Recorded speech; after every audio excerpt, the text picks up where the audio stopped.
tired. Hey, you look a little under the weather. It's fine, I just for pollen forecast. Hay fever. Excellent Yeah, choice. Leave it to you. Yeah, we need to stop going to tutoring. We're getting too many Alvin Hey cutscenes. kids, it's the best time of the day. Lunch break.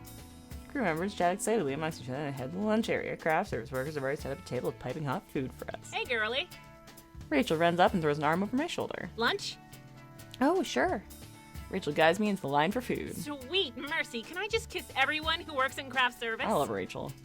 Today's spread isn't as extravagant as usual. Rack of lamb, grilled scallops, spinach and feta salad, and what appears to be a soccer torte?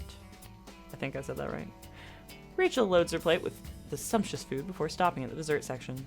She ponders her options for a minute before shrugging and loading a second slice of cake onto another plate. Why not? I follow her down the line, helping myself to tiny portions of everything. As we sit down, Rachel eyes my plate. That's all.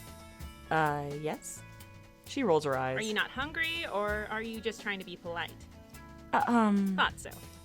She slides her second plate across the table towards me. I got this cake for you because I knew you wouldn't get it for yourself. Cute. Why? She laughs and digs into her food. Let's just say I know your type. You're polite, which is great, but sometimes you're overly polite, which isn't great. Oh, what do you mean? I know you feel out of place here. I mean, I and the rest of the crew are local, and we've been together for years. Actors and directors come and go, but we've done every show that's come through here. We're like family, and you're just... Not one of you. yet. Rachel corrects me. You're not one of us yet. Rachel points at me with her plastic fork. And you never will be if you keep hiding like that. She polishes off her salad and digs into the scallops. Listen, I'm not saying you've got to be loud or butt into every conversation we have or try to pick up on all our inside jokes, but you've got to believe you belong here. She indicates the tiny selection of food on my plate. Maybe you just don't eat much, and there's nothing wrong with that, but I'm guessing you feel like you're intruding if you take too much. This is your job, and the food is part of your pay. It's true. Embrace it. But I don't feel like I've done enough to deserve it. Then earn it. Work your hardest. When you're not working, do good things for people. Make friends. We give our all for this, and so should you. I nod numbly, but I can't think of anything to say. Rachel watches me carefully. What do you want to do with your life? What do I want to do? I guess the answer should be work in the industry? But are there Skittles? God damn it, Jen, one time I talk about Skittles. What should we do? Pour myself more tea while we make this tough choice. I don't know if it would affect anything. I wonder if Rachel has a friendship route. I would do a friendship route. What's the point if there aren't Skittles? Okay. Why can't we date Lloyd? We can't date him, but we can do a full, route with him. With, a friendship route. So, we can totally do that at some point. Skittle Sean. This isn't, none of you are helping. Okay, fine. I'm gonna work in the industry. Because that's what Adam is kind of. I want to work something stable. Was that actually the answer? Jen, I can't do it now. I can't go back now.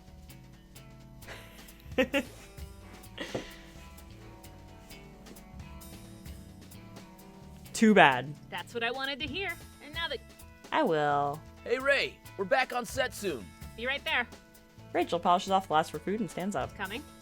I smile and nod. No, that was my answer. Yeah, I'm coming. So nice. Hey, Sean, just wanted to remind you my launch event is next week. Yeah, Tuesday morning at the bookstore, right? You got it. I'll be there. Cool. Oh. And the wrong answer. So at the bookstore, should we intervene because we are dating him? I have so many questions. Oh, right. I think we have to go to the mall to be able to go to the arcade.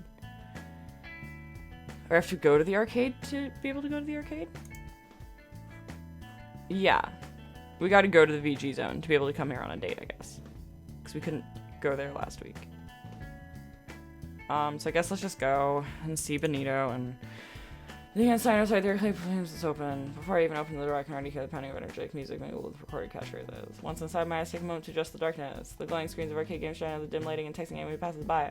And as far as the end of the room, I spy Zombie Hunter 3, a familiar theme song blares at me from the machine. I haven't played in a while, but it couldn't hurt to give it a go. I kneel in front of the machine and deposit some quarters, but a small sign reads says token only. Only tokens? Where would I get those? A group of small children is congregating around machines. In a nearby corner, the sign above the machine reads tokens. Well, there you go. Hey, mister! The token machine ain't my money! A young boy grabs the shirt of a passing arcade attendant. The attendant sighs and shakes his head. It's out of order. That's why there's a sign that says out of order. Use the other token machine. Benito? Upon hearing my voice, Benito whirls around. Sean! What are you doing here? Well, the plan was to play Zombie Hunter 3, but it would appear the token machine's broken. Congratulations, you can read, which puts you ahead of half the people in here. Jeez, Benito. Benito inspects the broken machine. You know, I even put tape over the coin slot so no one could put any coins in. And they ripped it off. Is it really that hard to just read the sign? I've never seen you so upset before. He scoffs and runs his fingers through his spiked hair. You should come by more often. It's not that rare of an event. Sorry about that. He shrugs. It's not your fault. Besides, I've got to pay the bill somehow. So being a magician's not working out for you, huh? Yeah, I live in a small studio apartment nearby. I work... Benito. Chip in. Just Benito, take the tokens. Tell him I'll buy my own. Fuck off, Benito. It's okay, I can buy my own. You don't have to give me any special treatment. I hate you. He shrugs and pockets the tokens. Alright, if that's what you want, I won't argue. Anyway, wish I could Wish chat, I could but I've chat, gotta but go... who the fuck cares? I devoted time. I want to say goodbye, but who cares? We don't like Benito. Exercise, work, extra study, sleep. Exercise, sleep. Okay. We'll still have higher friends points with him somehow. Yep. Adam, CD launches today. I should head to the bookstore and meet up with him. Hey, how do I look? John wouldn't like it if we intervened, it's true. Nervous. You've got that awkward smile you put on right before a big test? That obvious, huh? To someone who knows you, yes. What's wrong? This is the first time I'm going to have to talk to fans, like, face to face. It's different when I'm on stage singing. What if I say something stupid to someone? Yeah, I know. Saying stupid things is inevitable. Actually, I was gonna say I'm impressed with how seriously you're taking this. A year ago, you wouldn't have cared this much. Don't get too excited. It's my one adult-like deed for the year. Well, do your best. Here come your fans. The doors to the bookstore open and a flood of excited fans enters. The bookstore staff do their best to direct people to a single line, but I can barely hear them over the sound of the excited crowd. I see John standing a distance away, watching Adam carefully. We make eye contact and he motions for me to move aside. I quickly join John as the fans line up in front of Adam's table. Here for moral support? Adam said he'd feel better if I were here. Are you sure you can handle the crowds? What? You know? I don't have the full details, but it's become apparent that you don't do well in crowded situations. It's easier when I'm not the center of attention. I see. Adam appears to be doing pretty well. He's chatting and laughing comfortably with each of the fans as they approach. From the back of the room, I hear a high-pitched scream, and a coconut sails through the air, smacking Adam in the face. Your music is garbage and you suck! John immediately flags down a couple burly men standing nearby. The security guards waste no time in removing the girl from the bookstore, but the damage has already been done. I notice a few people have their phones out. They probably managed to record the whole thing.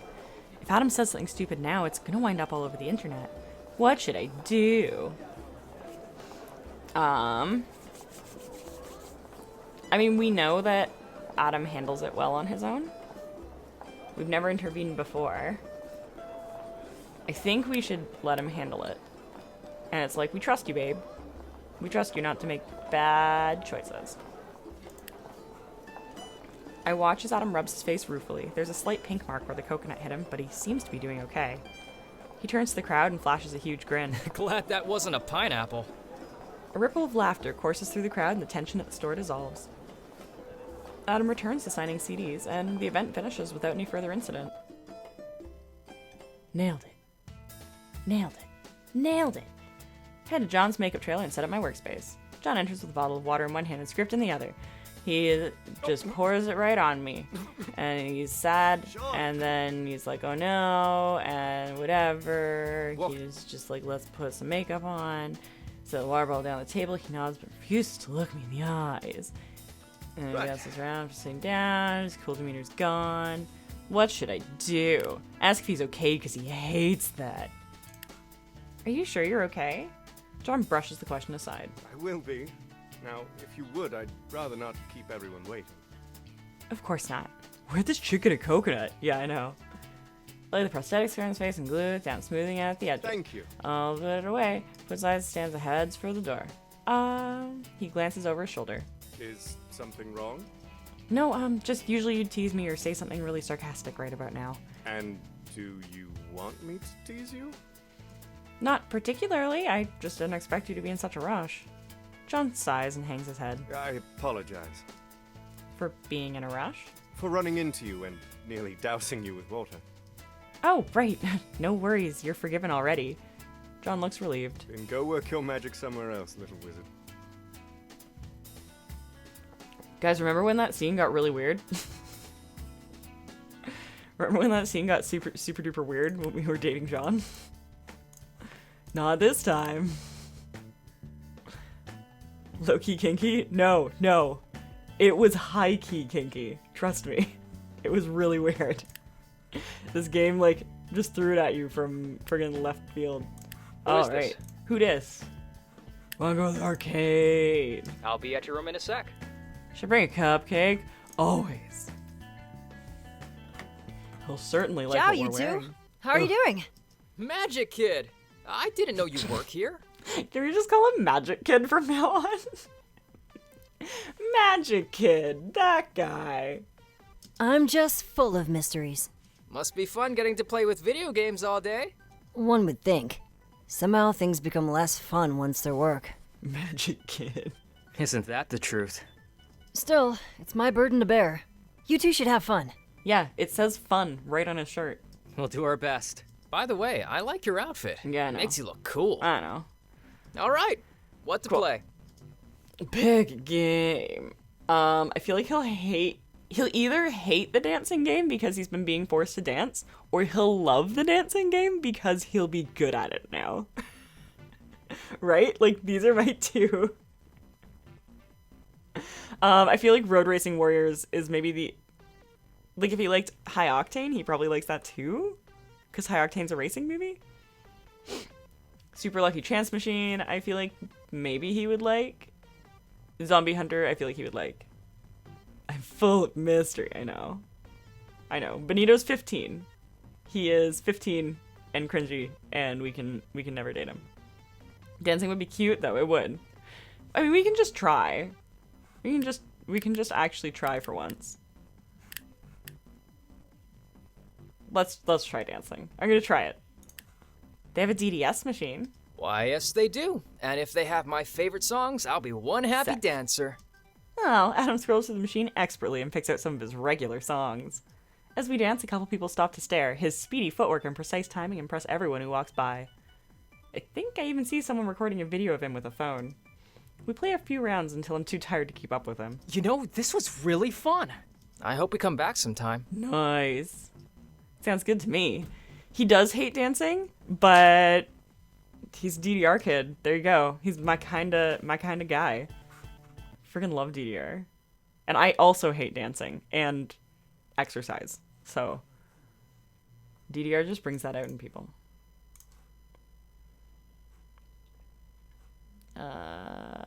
Exercise, sleep. Study, exercise, work, exercise, sleep. Cool.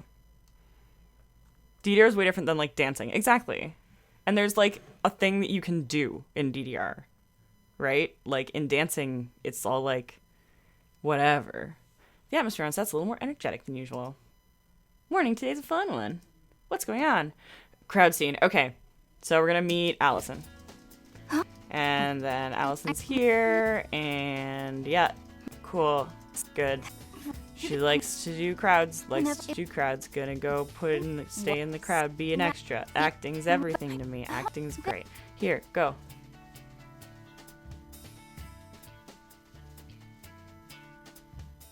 Alright. Check mail. Nothing. Message board. Fashion. Who cares? Status. Fatigue. Fine.